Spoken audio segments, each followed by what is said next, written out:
Welcome to Game of the Day, where I randomize a date and play a game that came out on the same day. Today we're starting with 1995 for the year and January 13th for the date. Another day, another miss, but the closest date we had was January 12th, which featured 7 Japanese games and 1 English one. So one could have guessed after spinning the wheel we landed on one of the Japanese titles, with Macaroni Houden Shu Interactive being today's game. Since I wasn't familiar with the 3DO as a console at all, finding everything I need to make it work was a struggle, but I managed to finally get the game to boot up. Immediately what stood out to me was the early CGI computer model sets mixed in with some cartoonish aesthetics, along with some other interesting design choices.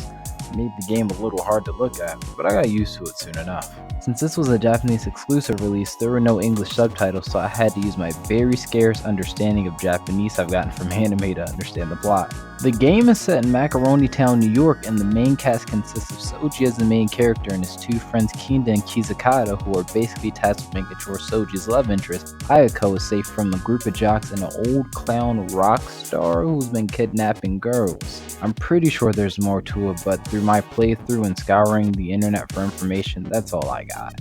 The game itself was mainly a point-and-click adventure that consisted of 5 chapters to move the story along, with some mini-games sprinkled in. The minigame I'd like to talk about in detail though comes in chapter 2, when you have to beat the jock leader in a boxing match to get Soji's girlfriend back. Before today, I thought beating Isaac Frost in Fight Night on the hardest difficulty was as bad as it got, but boy was I wrong. Not only did he have 5 times the health I did, he also did 5 times the damage, so missing a single input, which happened a lot because the controls didn't register that well, basically meant game over. But after 2 hours of dying over and over and over again, through the power of save scumming, remapping controls, and button mashing, it was finally over and I never have to deal with that again.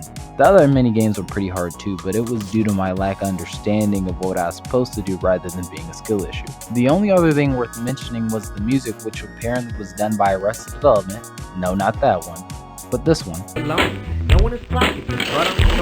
Which out of the many interesting things about this game, that was the one that stuck out the most. So while this game wasn't groundbreaking, I appreciate the effort put in by the team behind it and how it was riddled with some pretty funny visual gags throughout, so with that in mind, I'd give this a Game Japan out of 10. Make sure to follow and leave a comment what you would rate this game alongside games you hope to see in the future on the series, and I'll see you guys in the next one.